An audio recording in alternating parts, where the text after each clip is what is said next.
Beyoncé dominates the media with every move she makes, yet she rarely speaks to the press. Considering she's celebrated as one of the greatest performers on the planet and is praised by critics and audiences alike, her decision to shy away from the cameras may seem baffling.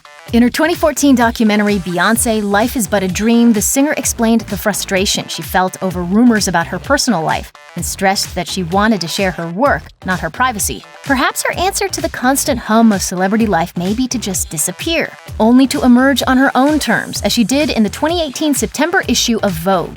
Here we're exploring all the reasons why Beyoncé stopped giving interviews. Power is not given to you. You have to take it.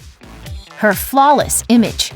The Queen maintains intense control over her image, and for proof, you only need to look as far as her 2013 cover story for GQ, in which the author describes the singer's office as having a room that contains the official Beyoncé archive, a temperature-controlled digital storage facility that contains virtually every existing photograph of her, every interview she's ever done, every video of every show she's ever performed, every diary entry she's ever recorded. Soon after that GQ piece was published, Beyoncé's team reportedly requested that BuzzFeed pull unflattering photos from her show-stopping 2013 Super Bowl halftime performance. And as of 2018, the pics are still available on the site and all over the internet. Managing the politics. Beyoncé has kept her few interviews pretty light for a long time, focusing on her music, acting, and occasionally her personal life. I think people respect that I'm private and don't really ask anymore. She rarely delved too deep into socioeconomic issues, perhaps because when she did, she was attacked. In August 2015, Salon blasted B for not speaking out on the Black Lives Matter movement. Yet it acknowledged her presence at a Trayvon Martin rally and noted that she and husband Jay-Z were rumored to have donated thousands of dollars to bail out protesters arrested in Ferguson, Missouri, following the shooting of Mike Brown. But when Beyoncé brought the mothers of Trayvon Martin, Mike Brown, Eric Garner, and Oscar Grant onto the 2016 MTV VMA's red carpet and paid tribute to the Black Lives Matter and Black Panther movements with her 2016 Super Bowl halftime show, she was accused of being racist and of inciting bad behavior toward law enforcement. Sharing the spotlight. Beyoncé has been in the spotlight since before she could drive, and sometimes it seems like she's tired of it. I always knew who I was, and I never felt the need to follow anyone. Lately, the superstar seems more keen on sharing the spotlight with her mother, Tina Knowles Lawson, and her little sister, Solange Knowles. In a January 2017 Interview magazine piece, Beyoncé interviewed her sister, revealing little to nothing about herself save for a few childhood memories. In the same month, the New York Times published a profile on Knowles Lawson. For the paper, Beyoncé conducted a brief Q&A over email through her publicist, reflecting on her mother's art collection. My mother was the person that preached to me, you really need to live your life and open your eyes, and you don't want to wake up with no memories. But it's likely neither of these features would have made it to print if it wasn't for Beyoncé's massive cultural influence. Speaking through her music.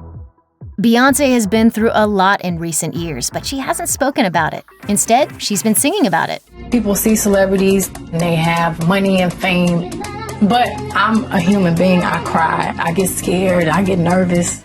With Lemonade, considered by many to be Queen B's magnum opus, Beyoncé described the alleged turmoil in her marriage to Jay-Z, including his infidelities. Instead of giving an interview publicly calling out Becky with the good hair, Beyoncé sings about her in Sorry, leaving fans to try to figure out who the other woman was. In Jay-Z and Beyoncé's joint album, Everything Is Love, the couple addresses everything from Jay's cheating to rumors that he fathered a love child, assuring the world through their music that for the family, everything is indeed love. Cultivating the mystery. Beyoncé is on another level from other stars in the game. Widely regarded as the greatest performer of her generation, it seems like other celebrities, including Taylor Swift, are now attempting to adopt B's press-averse status. As Yale professor Daphne A. Brooks told the New York Times, Beyoncé's been able to reach this level of stardom in which she's managed in a way that I really think is unique, even among other Black women entertainers. Hyper-visibility and inaccessibility simultaneously. Brooks added that B's absence from the limelight encourages audiences to face the art first, rather than the artist who makes it. I feel like right now, people experience music differently. Beyoncé told Vogue in 2013, "I don't feel like I have to please anyone. I can do what I want. I can say what I want. I can retire if I want. That's why I've worked hard." I would make my best art and just put it out. And that's why it's out today. September issue takeover. Beyoncé's fall 2018 Vogue cover story was one of her first in years, and Queen Bee reportedly exercised an unprecedented amount of control. She provided the editorial content and chose her own photographer, explaining in the mag, "Until there is a mosaic of perspectives coming from different ethnicities behind the lens, we will continue to have a narrow approach and view of what the world actually looks like. That is why I wanted to work with this brilliant 23-year-old photographer, Tyler Mitchell." She then added her personal backstory, revealing, "When I first started 21 years ago, I was told that it was hard for me to get onto covers of magazines because Black people did not sell. Clearly, that has been proven a myth. Not only is an African American on the cover of the most important month for Vogue, this is the first ever Vogue cover shot by an African American photographer. Even when it comes to Vogue, Bee gets what she wants. And it looks like she's finally revealing her true essence and bringing everyone along for the ride." That was definitely exhilarating. I feel very proud. I'm happy it's over. I'm an artist and I'm sensitive about my